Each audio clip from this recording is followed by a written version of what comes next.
Astaghfirullah. Nabi besar Muhammad sallallahu alaihi wa ala alihi wasallam. Baik, kita akan lanjutkan kajian kita, masih membahas kitab Minhaj Al-Muslim karya Syekh Abu Bakar Jabir Al-Jazairi, pengajar tetap di Masjid Nabawi rahimahullahu ta'ala. Dan kita masuk pada materi tentang seputar azan dan iqamat.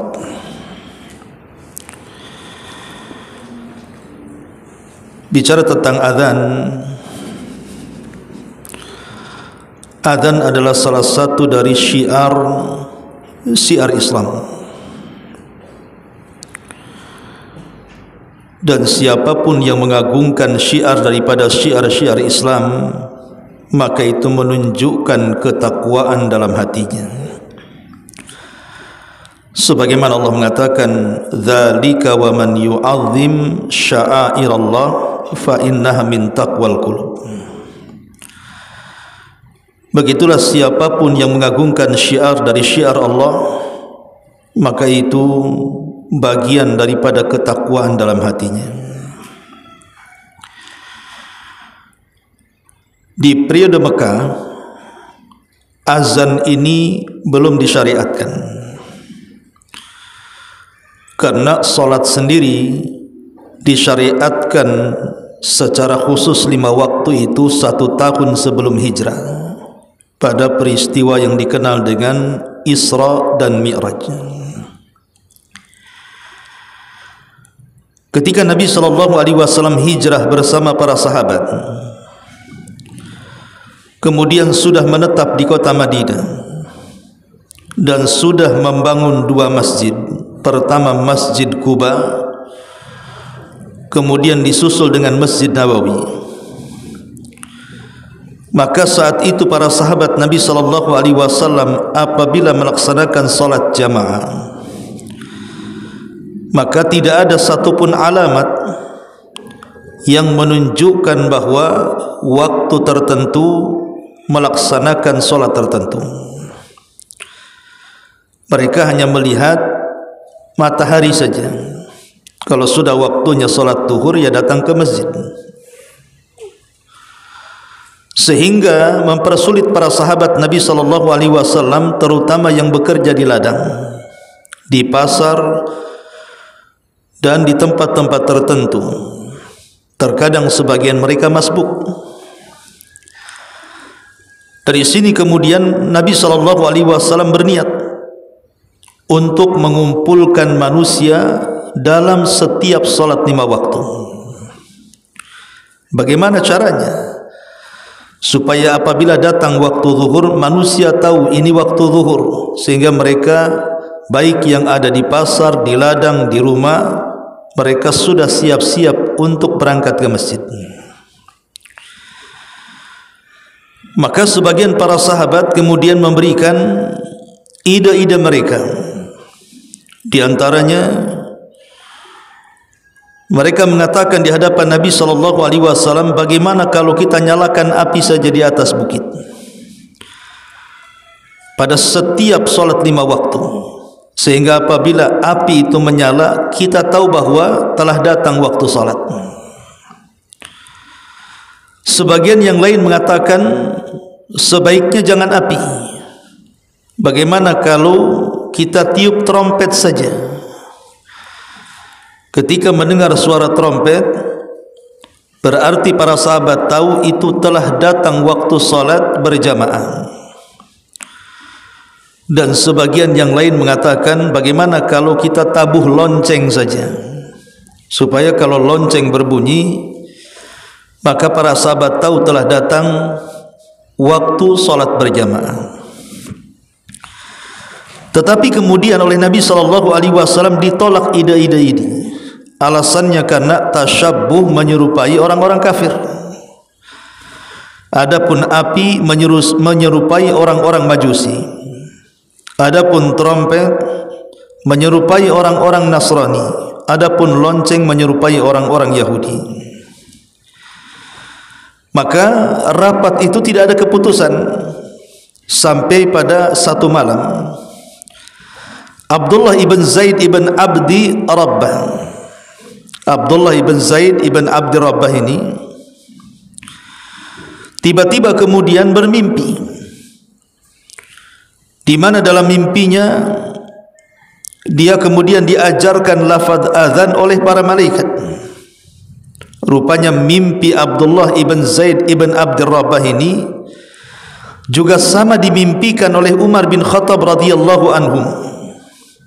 Umar pun sama memimpikan hal yang sama, diajarkan malaikat lafaz azan yang kita kenal hari ini. Maka kedua sahabat ini, Abdullah ibn Zaid ibn Abdi Rabbah dan juga Umar bin Khattab radhiyallahu an, mendatangi Nabi sallallahu alaihi wasallam setelah menyembunyikan mimpinya selama 20 hari. Akhirnya kemudian menghabarkan Nabi sallallahu alaihi wasallam. Kemudian kedua sahabat ini menyampaikan begini dan begitu. Kami berjumpa dengan malaikat dan malaikat itu mengajarkan azan kepada kami. Kemudian disebutkan lafadznya.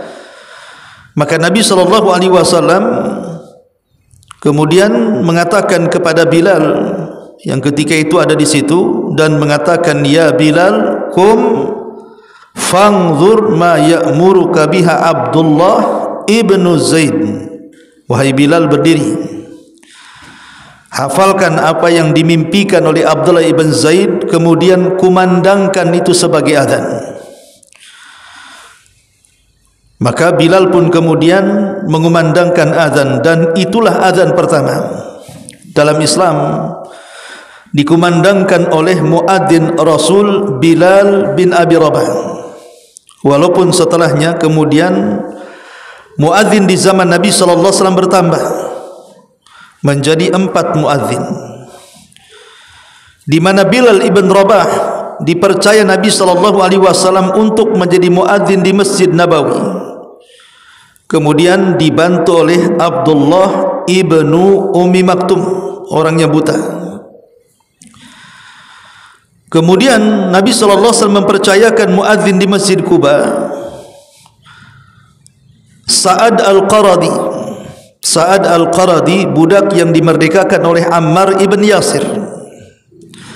Dan saat terjadi Fathu Mekah, kemudian Mekah dikuasai kaum muslimin dan Masjidil Haram juga dikuasai kaum muslimin, maka Nabi sallallahu alaihi wasallam memerintahkan Abu Mahdhurah untuk menjadi muadzin di Masjidil Haram.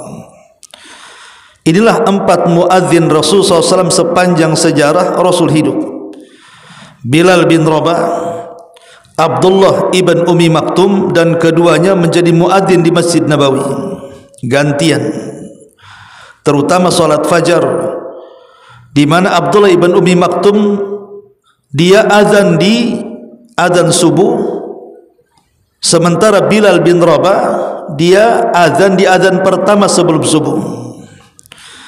Kemudian di Masjid Quba Sa'ad al-Qaradi maula Ammar ibn Yasir, dan di Masjidil Haram Abi Mahdhurah yang diajarkan Nabi sallallahu alaihi wasallam lafaz taswib, as-salatu khairun minan naum. Ma'asyiral muslimat yang dimuliakan Allah Subhanahu wa taala, ini sejarah sampai disyariatkannya azan kepada kita. Adapun keutamaan daripada azan sendiri luar biasa. Jadi banyak pahala yang akan didapat bagi seorang muadzin. Di antaranya adalah hadis Abi Hurairah radhiyallahu anhu. Kata Nabi sallallahu alaihi wasallam, "Lau ya'lamun nasu ma fin nida'i was-saffil awwali, thumma lam yajidu illa an yastahimu alaihi lastahamu, walau ya'lamuna fi tahjiri lastabaqu ilaihi, walau ya'lamuna ma fil atamati was subhi la atauhuma walau habwan. Syahidnya di sini, seandainya manusia tahu pahala yang besar dalam panggilan azan dan berada di saf pertama dalam salat, dan mereka tidak sanggup untuk melakukannya kecuali harus mengundi dengan sesuatu, maka mereka siap untuk mengundinya. Di sini Nabi SAW mengatakan, kalau sekiranya manusia tahu pahala besar dalam panggilan azan itu, menunjukkan bahwa kalau panggilannya saja bagi orang yang mendatangi itu memiliki pahala besar, bagaimana yang memanggilnya? Siapa mereka? Para muadzin. Tentu pahalanya lebih besar lagi. Ini yang pertama. Yang kedua, bahwa para muadzin itu mendapatkan pahala sebanyak orang yang dipanggilnya. Kalau seandainya seseorang itu menjadi muadzin di salah satu masjid, kemudian datanglah 100 orang atau 200 orang dan salat di masjid itu, maka muadzin akan mendapatkan pahala sebanyak yang dipanggilnya, artinya sebanyak yang salat di dalam masjid itu. Dan itu berdasarkan hadis yang dikeluarkan di dalam Al-Awsat li Tabrani dan disahihkan oleh Syekh Albani dari hadis Umamah radhiyallahu an, Rasul mengatakan, al-muadzin yughfaru lahu mada sautihi wa ajruhu mithla ajri man shalla ma'ahu. Seorang muadzin akan diampuni dosanya sejauh suaranya, dan pahalanya seperti pahala orang yang salat bersamanya. Di sini kata Rasul, dan pahala muadzin itu adalah mendapatkan pahala seperti orang yang solat bersamanya. Berapa jumlah orang yang solat, segitulah dia dapat pahala. Bayangkan bu, muadzin itu kan 5 kali dia mengumandangkan azan: zuhur, asar, maghrib, isya, subuh. Enggak kebayang saya bu, seperti umpamanya muadzin di Masjidil Haram atau muadzin di Masjid Nabawi yang setiap solat 5 waktu itu entah berapa ribu jiwa yang solat itu. Berapa pahala yang ia dapatkan? Okelah tidak di Masjidil Haram atau Masjid Nabawi, kita di masjid-masjid di Batam ini sajalah. Kalau sekiranya mungkin zuhur 1 saf, nanti asar 1 saf, maghrib sampai 3 atau 5 saf, isya juga sama, kemudian subuh, itu setiap hari bu. Kalikan saja jumlah orang yang solat zuhur, asar, maghrib, isya, subuh. Sementara muadzin itu ada yang azan sampai 10 tahun, ada yang azan sampai 20 tahun, ada yang sampai meninggal jadi muadzin. Coba berapa pahala yang ia dapat itu. Makanya ibu kalau punya suami atau punya anak laki-laki dan dia tidak punya keahlian kecuali azan, suruh azan. Mungkin jadi imam dia kurang banyak hafalannya. Kalau muadzin itu kan masih itu saja yang dibaca, paling dibaguskan aja suaranya. Kemudian yang ketiga, muadzin ini akan diampuni dosanya sejauh suara yang ia lantangkan dalam azannya. Kata Nabi SAW dalam hadis yang dikeluarkan Imam Nasai, yang disahihkan oleh Albani dari hadis Bara bin Azib radhiyallahu an, Nabi SAW bersabda, innallaha wa malaikatahu yusalluna ala safil muqaddam wal muadzin yughfaru lahu mada sautihi wa yusaddaquhu man sami'ahu wa yusaddiquhu man sami'ahu min ratbin wa yabisin wa lahu mithlu ajri man shalla ma'ahu. Kata Nabi SAW, sesungguhnya Allah dan para malaikatnya, mereka mendoakan orang-orang yang berada di saf pertama dalam salat. Adapun para muadzin, maka akan diampuni baginya dosa-dosanya sejauh kelantangan suaranya saat azan. Dan akan membenarkannya setiap makhluk yang mendengarnya, baik yang basah ataupun yang kering, dan dia mendapatkan pahala seperti jumlah orang yang salat bersamanya. Lihat bagaimana di sini Nabi SAW mengatakan muadzin akan diampuni dosa-dosanya sejauh suara lantang yang dikumandangkan azannya. Makin lantang, makin jauh, makin banyak yang mendengarkan, baik manusia ataupun hewan, tumbuh-tumbuhan dan yang semacamnya, maka itulah dosa-dosanya akan diampuni oleh Allah Subhanahu wa taala. Ini yang ketiga. Yang keempat, muadzin ini yatulu unuqahu fi zihamil qiyamati. Seorang muadzin ini yatulu unuquhu fi zihamil qiyamah, akan panjang lehernya di tengah-tengah kerumunan manusia di padang mahsyar pada hari kiamat. Disebutkan dalam Sahih Muslim dari sahabat Talha ibn Yahya, dari pamannya, dia mengatakan, aku pernah duduk di samping Muawiyah bin Abi Sufyan. Datanglah seorang muadzin menyeru untuk salat. Apa kata Muawiyah bin Abi Sufyan? Aku mendengar Nabi SAW bersabda, al-muadzinuna atwalun nasi a'naqun yaumal qiyamah.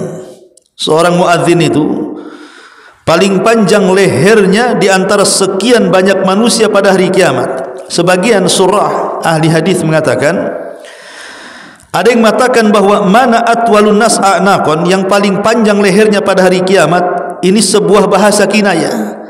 Artinya seorang muadzin itu akan diangkat tinggi derajatnya di tengah-tengah keramaian manusia di padang mahsyar. Tapi juga ada yang memahami secara zahirnya, panjang leher ya panjang leher, maksudnya ya panjang kayak jerapah gitu, Bu.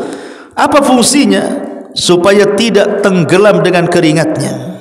Karena nanti ketika matahari didekatkan, keringat itu tidak akan terhenti bercucuran. Kalau di dunia saja kita sedang disengat oleh matahari kan, Bu, kan keringatan kita ini. Ya, kadang-kadang keringat ini bercucuran dari sekujur badan kita. Tapi kan tidak selamanya. Kita tidak akan tahan 1 jam 2 jam, pasti kita akan berteduh. Tapi di akhirat berteduh dari apa? Kecuali orang-orang yang mendapatkan naungan di hari yang tidak ada naungan kecuali naungan Allah Subhanahu wa taala. Lah, para muadzin ini dipanjangkan lehernya supaya diselamatkan dari keringat yang bisa saja kemudian menenggelamkan orang-orang yang berkeringat. Ini yang keempat. Kemudian yang kelima,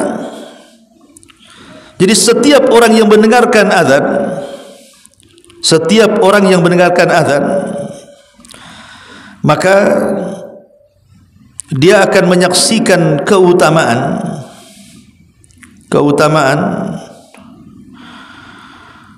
dan akan mendoakan kebaikan. Apalagi suara muadzin ini sangat bagus sekali, sangat lantang sekali, menggugah orang untuk datang ke masjid. Pasti orang-orang akan berterima kasih kan. Dalam sebuah hadis yang dikeluarkan Imam Bukhari dari hadis Abdurrahman ibn Abi Sa'ah Al-Ansari, kemudian Al-Mazini dari bapaknya, dia menghabarkan bahwa Abu Sa'id Al-Khudri radhiyallahu anhu berkata, kata Abu Sa'id Al-Khudri, sesungguhnya aku melihat engkau mencintai kambing dan juga padang pasir. Kata Abu Sa'id Al-Khudri berkata kepada Abdurrahman ibn Abi Sa'sa'ah ini, aku lihat kau ini suka kambing, suka menggembala.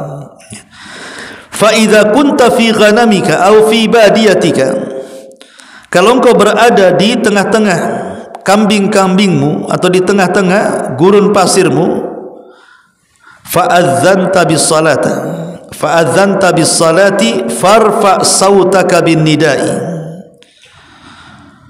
Kata Abu Sa'id Al-Khudri, kalau engkau berkumandang atau mengumandangkan azan untuk salat, angkat suaramu dengan suara itu. Fa innahu la yasma'u mada sautil muadzin jinnun wala insun wala syai'un illa syahida lahu yaumal qiyamah.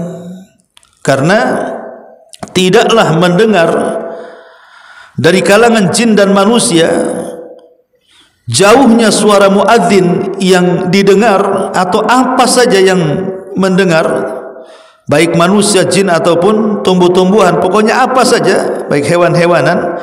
Nanti pada hari kiamat nih, orang-orang yang mendengarkan suara azan ini, baik dia ada di kalangan musuh kita jin, baik dari kalangan kawan manusia yang baik atau manusia yang jahat, atau tumbuh-tumbuhan atau hewan-hewanan, nanti pada hari kiamat mereka akan menjadi saksi di hadapan Allah bagi muadzin ini.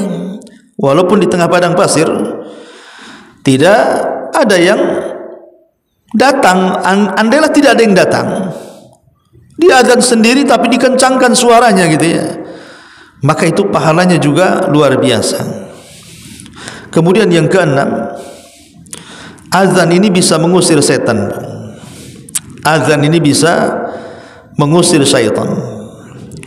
Disebutkan dalam Sahih Bukhari dan Muslim dari Abu Hurairah radhiyallahu an, Nabi SAW bersabda, "Idza nudiya bis salati adbar asy-syaitanu wa lahu dhuratun hatta la yusma'ul adhanu fa idza qudiyal adhanu akbal fa idza thuwiba biha adbar fa idza qudiyat tathwib akbal hatta yakhtura bainal mar'i wa nafsihi yaqulu udhkur kadha ma lam yakun yadhkur hatta yadilla rajulu ma yadri kam shalla fa idza lam yadri ahadukum kam shalla thalathan aw arba'an falyasjud sajdataini wa huwa jalisun." Kata Nabi SAW, apabila dikumandangkan azan untuk salat, maka setan akan lari sejauh mungkin. Saking ketakutannya setan dengan suara azan sampai terkentut-kentut, sehingga apabila kemudian azan sudah tidak didengar lagi, sudah selesai muadzin ini mengumandangkan azan, maka setan akan balik lagi untuk mengganggu orang salat. Dan apabila seorang muadzin mengumandangkan iqamah untuk salat, maka setan lari lagi. Dan apabila selesai iqamat dan siap untuk salat, setan datang lagi sampai setan mengganggu pemikiran orang yang salat ini dan membisikkan dalam hatinya, ingatlah ini, ingatlah itu. Sesuatu yang tidak ingat terkadang jadi ingat dalam salat, sampai akhirnya ketika kemudian dia berpikir tentang barang yang diingatnya dalam salat, akhirnya dia lupa salat berapa rakaat, apakah 3 rakaat ataukah 4 rakaat. Maka Rasul mengatakan, kalau seandainya salah seorang kemudian lupa apakah dia 3 atau 4 rakaat, maka sujudlah dengan 2 kali sujud, maksudnya sujud sahwi, dan dia dalam posisi duduk. Lihat dalam hadis ini Nabi SAW mengatakan apa? Setan lari dari suara azan. Kemudian yang nomor 7, azan ini akan menyelamatkan pelakunya dari api neraka. Disebutkan dalam riwayat Muslim dari Anas bin Malik radhiyallahu an, jadi Nabi SAW apabila dia mendekati waktu fajar, maka dia bergegas untuk salat, menjadi imam salat fajar, dan dia mendengar suara azan. Jadi Nabi SAW apabila datang waktu fajar dan siap untuk melaksanakan salat fajar, maka dia akan mendengar suara azan. Apabila dia mendengar suara azan, maka dia salat. Setelah salat barulah dia menggerakkan pasukannya untuk menyerbu musuh. Jadi kalau dia mendengar suara azan, dia terbalik. Kalau dia mendengar suara azan, maka dia tidak akan menyerang musuh. Tapi kalau dia tidak mendengar suara azan, maka dia akan menyerang musuh. Karena azan itu bagian daripada syiar menunjukkan negara itu dikatakan negara Islam atau bukan negara Islam. Selama berkumandang azan di mana-mana, berarti negara itu Islam. Ketika suara adzan kemudian tidak keluar, seperti contoh di Singapura, itu kan hampir setiap masjid tidak boleh suara adzan keluar kecuali satu saja kan, satu masjid, yang lain tak boleh masjid Sultan saja kalau tidak sana. Ya wajar, negeri Singapura bukan negeri Islam, mayoritas non muslim ya. Jadi di sini yang ketujuh maksudnya adalah suara azan ini menentukan negara itu dikatakan negara Islam atau bukan. Kemudian kata Nabi sallallahu alaihi wasallam, ketika satu hari dia mendengar seseorang berkata Allahu akbar, Allahu akbar, la ilaha illallah. Faqala an-nabiy sallallahu alaihi wasallam, kharajat min nari, kharajat min nari. Kata Nabi sallallahu alaihi wasallam, ketika seorang muadzin ini mulai mengumandangkan azan, membaca Allahu akbar sampai kepada asyhadu an la ilaha illallah, asyhadu an la ilaha illallah, kan begitu. Kata Nabi sallallahu alaihi wasallam, kharajat minan nar. Muadzin itu akan dikeluarkan dari api neraka. Fa nadharu fa idza huwa ra'i ma'zan atau ghanaman. Ketika dia lihat siapa muadzin di gurun pasir ini, rupanya seorang penggembala kambing. Rupanya seorang penggembala kambing. Menunjukkan bahwa muadzin ini akan menjadi sebab azannya menyelamatkan dia dari api neraka. Dan yang nomor 8, yang terakhir, siapa yang azan kemudian salat sendirian walaupun di tengah-tengah padang pasir sekalipun, salat khalfahul malaikah, tetap dia tidak salat sendiri, tetap dia salat dan di belakangnya para malaikat ikut salat. Ma'asyiral muslimat yang dimuliakan Allah Azza wa Jalla, ini di antara fadilah keutamaan suara adzan. Tapi yang jelas lebih daripada itu, bahwa tidak ada di dunia ini suara yang paling indah kecuali suara adzan.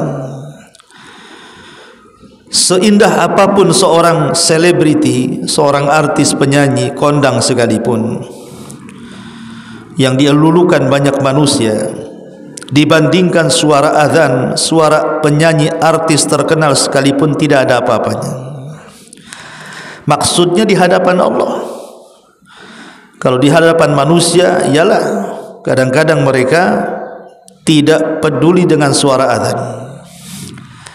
Terkadang mereka nyetel musik, nyetel nyanyi, bahkan dia yang bernyanyi di tengah-tengah azan berkumandang, bukannya didengar azannya, malah dikencangkan pula musiknya. Enggak peduli. Padahal Allah Subhanahu wa taala mengatakan, "Wa man ahsanu qaulan mimman da'a ila Allah wa amila shalihan wa qala innani minal muslimin." Siapa lagi yang lebih indah suaranya dibandingkan orang yang menyeru manusia ke jalan Allah? Kata para ahli tafsir mengatakan ayat ini turun kepada para muadzin.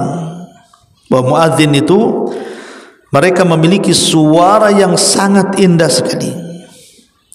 Bahwa muadzin itu memiliki suara yang sangat indah luar biasa. Baik, ma'asyiral muslimat yang dimuliakan Allah Subhanahu wa taala, kita lihat bukunya di sini. Muadzin, azan dan qamat. Definisi azan. Definisi azan. Azan adalah pemberitahuan mengenai telah tibanya waktu salat dengan lafaz tertentu. Jadi azan itu fungsinya pemberitaan, pemberitahuan, pengumuman akan tibanya waktu salat dengan lafaz tertentu yang diajarkan Nabi sallallahu alaihi wasallam kepada Bilal tadi. Jadi fungsi azan memberitahu orang untuk salat. Kemudian yang kedua, hukum azan. Azan termasuk salah satu wajib kifayah. Maksudnya kifayah itu kalau sudah ada yang azan, gugur yang lainnya. Tidak perlu satu masjid azan semua, gantian gitu ya. nanti kapan selesainya, kapan solatnya. Ya satu orang saja adzan sudah mewakili satu masjid, karena sifatnya hukumnya adalah wajib kifayah. Kalau satu mendirikan berarti gugur yang lainnya. Berdasarkan sabda Nabi SAW, "Idza hadaratis salatu falyu'adzin lakum ahadukum wal ya'ummakum akbarukum." Jika telah datang waktu salat, hendaklah salah seorang di antara kalian mengumandangkan azan, dan hendaklah orang yang paling tua di antara kalian mengimami salat. Kalimat hendaklah salah seorang, Rasul mengatakan apa? Salah seorang azan, tidak semua harus azan. Baik serentak azan atau satu-satu azan, dah. Satu masjid satu muadzin saja cukup. Ini menunjukkan bahwa hukum azan itu fardu kifayah. Adapun lafaz hendaklah orang yang paling tua di antara kalian yang mengimami salat, tentu ini tidak secara mutlak. Karena bagaimanapun dalam hadis yang lain Rasul mengatakan falya ummukum aqra'ukum likitabillah. Yang berhak jadi imam adalah yang paling aqra', yang paling memahami, mendalami, menguasai Al-Quran. Apakah dia masih muda? Apakah dia masih anak-anak yang sudah mendekati akil balik dan sudah paham? Maka mereka lebih berhak. Kecuali kalau seandainya ada dua orang yang dua-duanya secara pengetahuan Al-Quran sama-sama, maka siapa yang lebih paham tentang sunnah, dua-duanya layak jadi imam karena banyak hafalannya. Tapi siapa di antara keduanya yang paham sunnah, maksudnya sunnah-sunnah seputar salat. Nanti kalau seandainya dia bagus bacaannya saja tapi tidak tahu tentang hukum sujud sahwi, ketika lupa dia diam saja, kan masalah juga. Maka selain daripada hafalannya, lihat juga pengetahuan tentang sunnahnya, hukum-hukum salatnya. Dua-duanya sama-sama ustad, maka baru cerita tentang siapa yang paling duluan hijrahnya, siapa yang duluan tobatnya dulu. Dua-duanya sama-sama hari itu juga tobat hijrahnya. Baru cerita siapa di antara keduanya yang paling tua usianya. Jadi usia itu dibelakangkan, bukan didepankan gitu ya. Karena di masyarakat ini, terutama di desa-desa, kadang-kadang kalau sudah jadi imam tidak mau diganti, Bu. Padahal di makmumnya itu ada yang jauh lebih baik secara bacaan, secara ilmu pengetahuan agama, tapi karena takut hilang pamornya, kadang sudah menjadi imam tetap, akhirnya enggak mau diganti. Padahal kadang-kadang usianya sudah 70, sudah 80 tahun, nafasnya sudah kayak orang ngegergaji kan, Bu ya. Ngenafasnya sudah susah. Suaranya saja sudah grebek, enggak jelas. Tapi kadang-kadang tetap aja mau jadi imam dia. Jadi usia itu sebenarnya paling akhir. Ya. Baik, kemudian yang ketiga, lafaz azan. Adapun lafaz azan sebagaimana yang diajarkan Nabi SAW kepada Abi Mahdhurah, imam yang menjadi muadzin Masjidil Haram. Allahu Akbar, Allahu Akbar, Allah Maha Besar, Allah Maha Besar. Asyhadu an la ilaha illallah, asyhadu an la ilaha illallah. Aku bersaksi bahwa tidak ada sesembahan yang berhak disembah kecuali Allah. Aku bersaksi bahwa tidak ada sembahan yang berhak disembah kecuali Allah. Asyhadu anna Muhammadar Rasulullah, asyhadu anna Muhammadar Rasulullah. Aku bersaksi bahwa Muhammad adalah utusan Allah. Aku bersaksi bahwa Muhammad adalah utusan Allah. Kemudian Rasulullah SAW mengulang bacaan itu 2 kalimat syahadat sebanyak 2 kali dengan suara keras. Kemudian hayya 'alas salah, hayya 'alas salah. Mari kita menunaikan salat, mari kita menunaikan salat. Kemudian hayya 'alal falah, hayya 'alal falah. Mari kita menuju kemenangan, mari kita menuju kemenangan.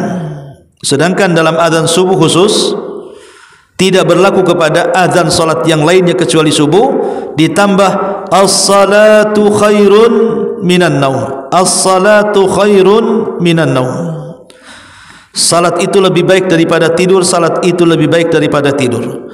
Kemudian Allahu Akbar. Allahu Akbar. Allah Maha Besar. Allah Maha Besar. La ilaha illallah. Tidak ada sembahan yang berhak disembah kecuali Allah Subhanahu wa taala. Diawali dengan takbir dan diakhiri dengan tauhid. Abu Mahdzurah menuturkan Nabi mengajariku azan sebagai berikut. Allahu Akbar. Allahu Akbar. Allahu Akbar, Allahu Akbar. Asyhadu an la ilaha illallah, asyhadu an la ilaha illallah. Asyhadu anna Muhammadar Rasulullah, asyhadu anna Muhammadar Rasulullah. Jadi Abi Mahdzurah radhiyallahu anhu juga mengatakan Nabi SAW mengajarkan azan seperti itu. Kemudian beliau mengulangi bacaannya lagi seraya, dibalikan lagi, asyhadu an la ilaha illallah, asyhadu an la ilaha illallah. Asyhadu anna Muhammadar Rasulullah, asyhadu anna Muhammadan Rasulullah. Jadi ulang lagi. Kemudian baru hayya 'alas shalah, hayya 'alas shalah, hayya 'alal falah, hayya 'alal falah. Jika salat subuh hendaklah berseru as-salatu khairum minan naum, as-salatu khairum minan naum. Allahu Akbar, Allahu Akbar. La ilaha illallah. Jadi bedanya ya adalah pengulangan asyhadu an la ilaha illallah, asyhadu an la ilaha illallah, asyhadu anna Muhammadar Rasulullah, asyhadu anna Muhammadar Rasulullah. Kemudian diulang lagi 2 kali. Itu pada lafaz azan kedua berbeda dengan lafaz azan yang pertama. Tapi dua-duanya tidak ada masalah. Baik, kemudian yang keempat, persyaratan muadzin. Sebaiknya muadzin itu adalah orang yang jujur. Pertama, jujur. Dia tidak korupsi waktu. Belum waktunya azan sudah azan. Kemudian yang kedua, suaranya lantang. Jangan orang bisu jadi muadzin.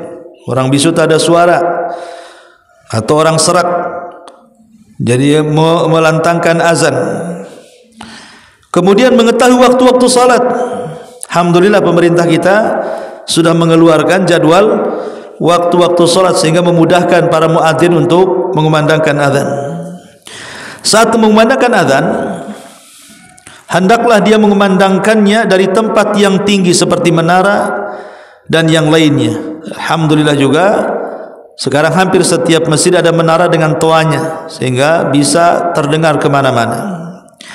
Hendaklah ia memasukkan kedua telunjuknya pada lubang kedua telinganya sambil menoleh ke kiri dan ke kanan supaya suaranya sampai ke arah kiri dan ke arah kanan. Ini kemudian hendaklah dia tidak mengambil bayaran atas azannya kecuali dari Baitul Mal, maksudnya kas negara atau dari wakaf. Nah, ini juga bab tentang seputar azan. Kemudian yang B, masuk pada iqamah. Hukum iqamah, iqamah merupakan salah satu perbuatan sunnah yang sangat dianjurkan pada tiap-tiap salat wajib yang 5 waktu. Baik yang dilakukan pada waktunya atau yang tertinggal. Berdasarkan sabda Rasul, ma min thalathin fi qaryatin wala badwin la tuqamu fihimus salatu illa qad istahwadha alaihimus syaitan fa alayka bil jama'ati fa innama ya'kulu dhibu minal ghanamil qasiyah. Tidak ada seorang di satu kampung atau daerah pedalaman yang mereka tidak mendirikan salat berjamaah di dalamnya, melainkan setan akan menguasai mereka. Karena itu hendaklah kamu selalu mendirikan salat berjamaah, karena serigala itu hanya akan menerkam kambing yang sendirian. Jadi sini iqamah ini salah satu perbuatan. Jadi tidak mesti tepat waktu kalau iqamah itu, ya. Umpamanya seseorang datang ke masjid jam 2, kan dah lewat duhur, lewat juga asar belum sampai, duhur sudah lewat, maksudnya jamaahnya. Sementara kita berdua masuk ke masjid, maka tidak mengapa kemudian seorang tanpa harus azan cukup qomat saja, karena qomat itu bisa dilakukan pada waktunya atau yang tertinggal waktu jamaahnya. Adapun lafaz iqamah ma'ruf Allahu Akbar berdasarkan hadis Abi Dawud dari Abdullah ibn Zaid Allahu akbar, asyhadu an la ilaha illallah, asyhadu anna Muhammadar Rasulullah, hayya 'alas shalah, hayya 'alal falah, qad qamatis shalah, qad qamatis shalah, Allahu akbar, la ilaha illallah. Ini diantara lafaz qomat yang diajarkan dalam hadis. Ada catatan di sini, imam lebih berhak atas iqamah, sehingga muadzin tidak boleh mengumandangkan iqamah kecuali setelah imam hadir atau imam memerintahkan. Tidak boleh muadzin serta-merta langsung ngambil mic kemudian qomat sekehendak dia. Tidak. Dia harus menunggu aba-aba dari imam. Kata imam qomat, qomat. Kata imam jangan dulu qomat, jangan dulu qomat. Karena imam tahu maslahatnya.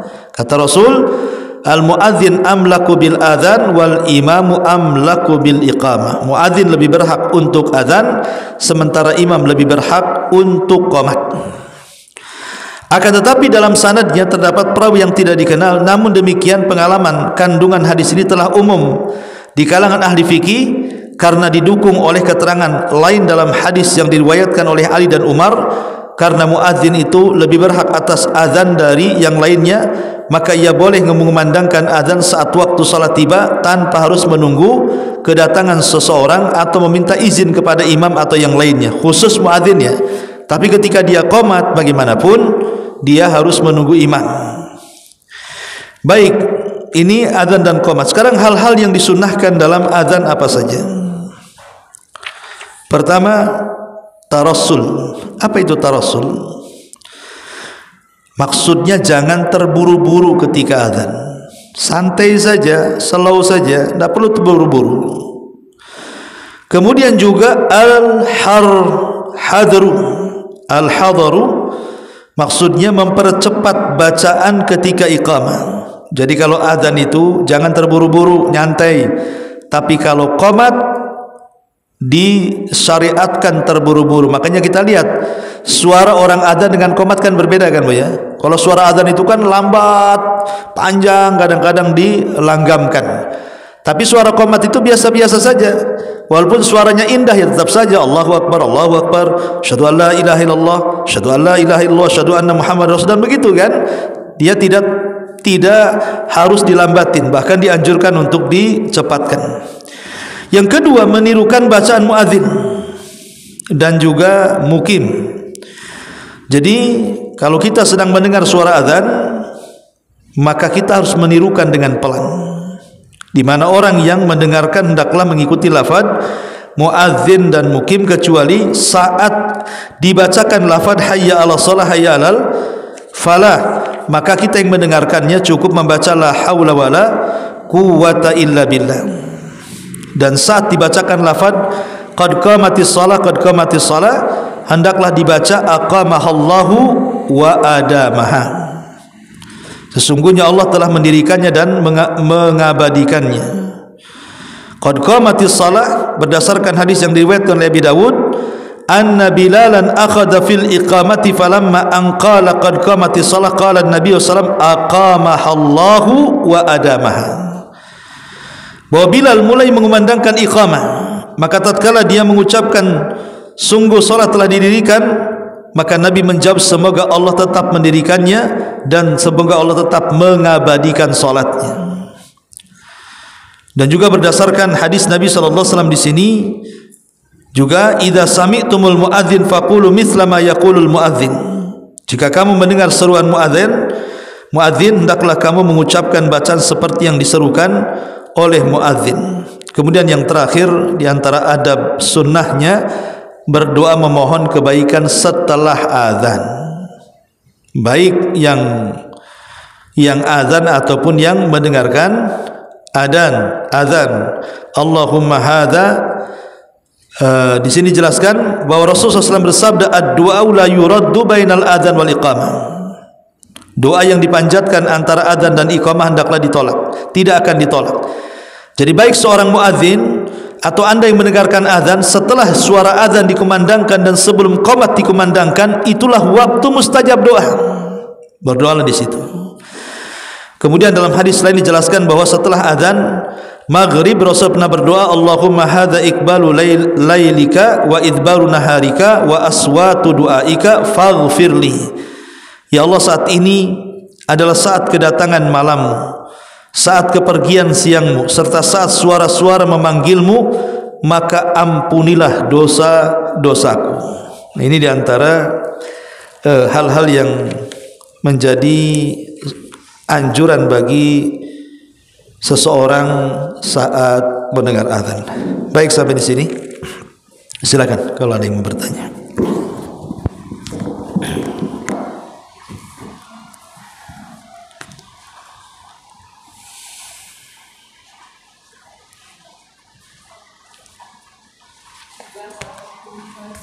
Iya. Waalaikumsalam warahmatullahi wabarakatuh.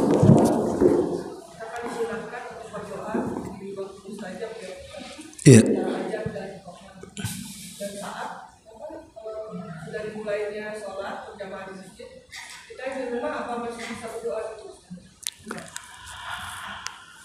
Iya.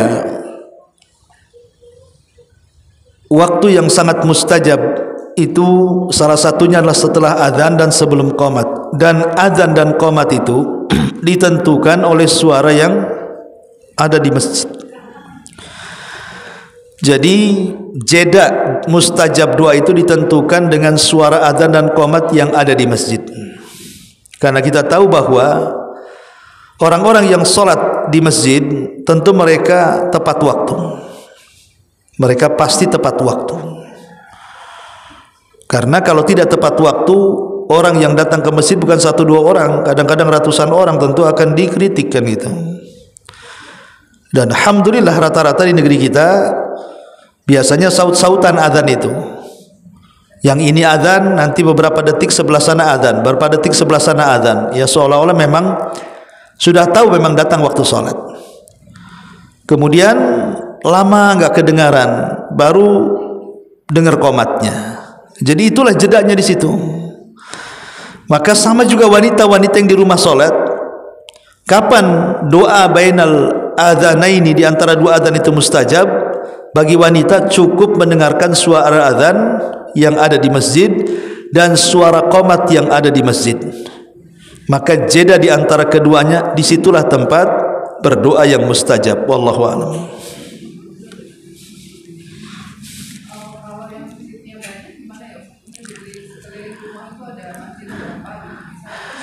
Masjid yang terdekat. Iya. Ikuti masjid yang terdekat dengan ibu. Umpamanya di perumahan sini, ya Masjid Salahuddin. Jangan kemudian mendengar adzannya Masjid Muhajirin. Terlalu jauh tiban BTN ketiban pajak ini. Jadi cukup masjid yang paling dekat dengan rumah ibu, itulah jeda waktu seseorang itu dikatakan akan mustajab doa di antara adzan dan iqamah. Jadi dengarkan adzan masjid yang terdekat. Wallahu a'lam. Dari tema yang kemarin, kalau jemaah yang masjid itu cetakan masjid ketinggalan takbir atau ketinggalan rukuk? Masbuk itu, bismillahirrahmanirrahim, masbuk itu artinya salat orang yang telat mendapatkan takbiratul ihram. Kalau dia tidak mendapatkan takbiratul ihram, berarti dia dikatakan masbuk. Tapi kalau dia mendapatkan takbiratul ihram, berarti dia tepat waktu. Ya. Masbuk itu artinya orang yang ketinggalan. Ya, ketinggalan itu bisa ketinggalan rakaat, bisa ketinggalan takbiratul ihram, walaupun dia tetap dapat 1 rakaat, tapi kan dia tidak mendapatkan Fatihahnya atau tidak mendapatkan bacaan suratnya, tahu-tahu dapat rukunya saja umpamanya kan. Jadi orang masbuk itu orang yang tidak mendapatkan takbiratul ihram bagi imam. Wallahu a'lam.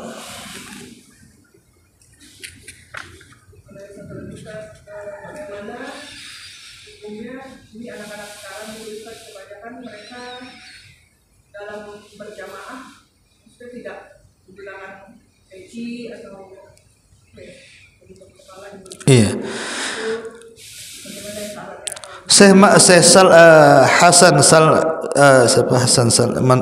Murid Syekh Albani rahimahullahu taala, Syekh Hasan Salman hafizahullahu taala, dia menyebutkan dalam kitabnya Akhtaul Musallin,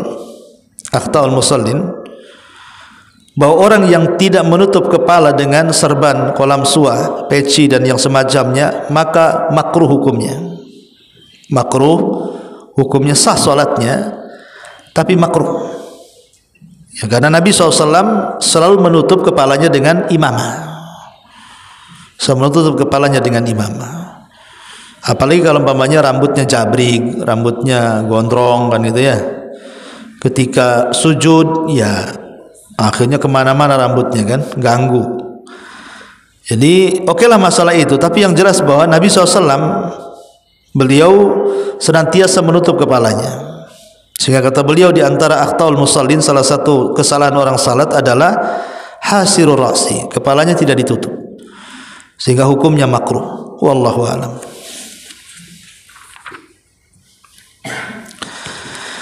Baik, sampai di sini sudah ada manfaatnya. Insyaallah kita lain waktu kita berjumpa lagi. Subhanaka bihamdika asyhadu an la ilaha